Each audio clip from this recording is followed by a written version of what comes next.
Bonjour et bienvenue dans l'émission Parole d'experts consacrée aujourd'hui au digital learning. Alors grâce au digital learning, les entreprises optimisent la performance de leur entreprise, des ressources pédagogiques en phase avec les objectifs des entreprises. La démocratisation et multiplication des outils en fait aujourd'hui un secteur concurrentiel et donc prospère. Quel état des lieux aujourd'hui on fait du marché de l'apprentissage à distance? Quelles sont les perspectives de ce format à moyen terme? Et pour nous accompagner sur ce sujet, donc Renaud Lemaire, dirigeant associé de ICEDAP, bonjour. Bonjour. Alors première question, quel état des lieux on fait aujourd'hui du marché de l'apprentissage en France globalement? Alors du marché de l'apprentissage à distance, notamment, on constate une très grande progression de tout ce qui est format à distance, en tout cas une demande client très forte, au détriment souvent du présentiel traditionnel. Donc on a des progressions à deux chiffres chaque année sur l'apprentissage à distance, notamment dans les grandes entreprises qui ont mis en place soit des structures internes, soit une méthode de commercialisation, d'achat de dispositifs à distance auprès de leur structure. Et puis, de plus en plus, on voit les moyennes entreprises, petites et moyennes entreprises, qui commencent à réfléchir sur des dispositifs à distance grâce à tous les avantages que peuvent procurer ce type de dispositifs. Alors on entend beaucoup parler de e-learning, mais aussi de digital learning. Quelle est la disparité entre les deux? Digital learning va englober tous les dispositifs d'apprentissage à distance. À l'intérieur du digital learning, on va retrouver ce qui est le plus connu, le e-learning, mais on va retrouver d'autres dispositifs tels que le MOOC, le SPOC, Cook, le mobile learning, la vidéo learning et ainsi de suite. Donc le e-learning n'est qu'une modalité parmi d'autres dans le digital learning.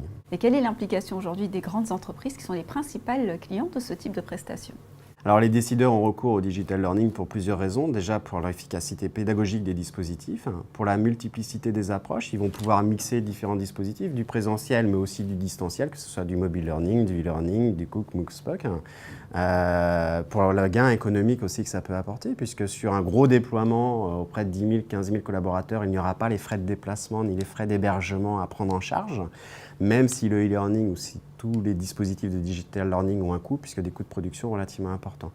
Alors vous êtes aujourd'hui dirigeant associé de l'entreprise ICEDAP. Quelle est sa spécificité sur le marché précisément? Alors ICEDAP existe depuis 30 ans, on est spécialisé sur l'accompagnement des dispositifs de formation auprès des établissements bancaires, des structures d'assurance, des structures de gestion de patrimoine et des courtiers en crédit et en gestion de patrimoine. Donc on va les accompagner dans les dispositifs de formation, notamment à travers des outils de digital learning, et en fonction de leurs besoins, de leurs demandes, on va trouver et produire le dispositif qui convient auprès de ces structures-là. Et ces expertises-là, on les transpose aussi dans d'autres métiers que la banque et l'assurance, puisque d'apprendre à distance, c'est valable dans tous les domaines d'activité. Et vous, dans tout ça, concrètement, qu'est-ce que vous faites? Qu'est-ce que vous concevez? Quelles sont les innovations que vous mettez en place? Alors on travaille beaucoup sur le learning, notamment sur des dispositifs sur mesure avec des grands groupes bancaires. On travaille beaucoup sur le mobile learning pour trouver les nouvelles formations de demain. Et puis on va aussi de plus en plus trouver des formats courts avec de la vidéo animée qu'on va déployer auprès d'établissements de banque, d'assurance. On a un dispositif qui s'appelle Nosco, donc sur le smartphone, le rendez-vous des prélèvements à la source, notamment sur de la vidéo de courte durée.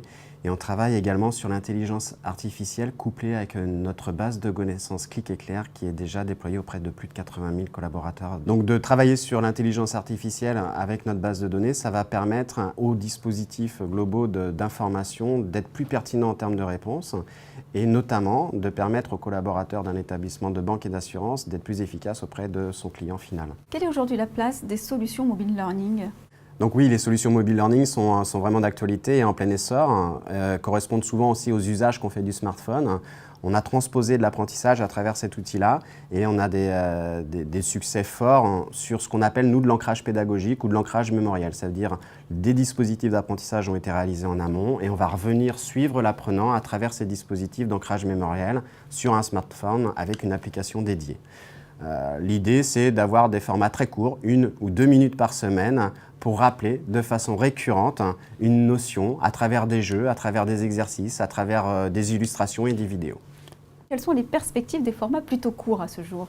Alors on a une tendance très forte sur des formats courts. On s'aperçoit que les apprentissages traditionnels type e-learning, où on avait des modules de 2-3 heures, sont passés à 30 minutes. Et aujourd'hui, en fait, on va plutôt aller vers ce qu'on appelle des capsules pédagogiques de plus en plus courtes, qui vont aller jusqu'à 1 minute. Alors les référentiels sont plutôt aux alentours de 10 minutes, mais on tend vers du format ultra court, puisque le temps de concentration des apprenants a beaucoup baissé. Les projets d'avenir?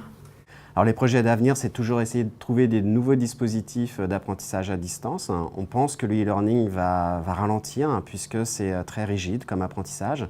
Donc on va aller vers de la vidéo animée pour faire de l'apprentissage à distance, continuer à faire des développements sur leur smartphone et utiliser aussi l'intelligence artificielle pour être au plus près de l'apprenant et personnaliser de plus en plus ses parcours de formation. Merci infiniment pour votre intervention en tous les cas. Merci beaucoup. Merci à vous de nous avoir suivis. On se retrouve bientôt pour un prochain numéro Parole d'expert.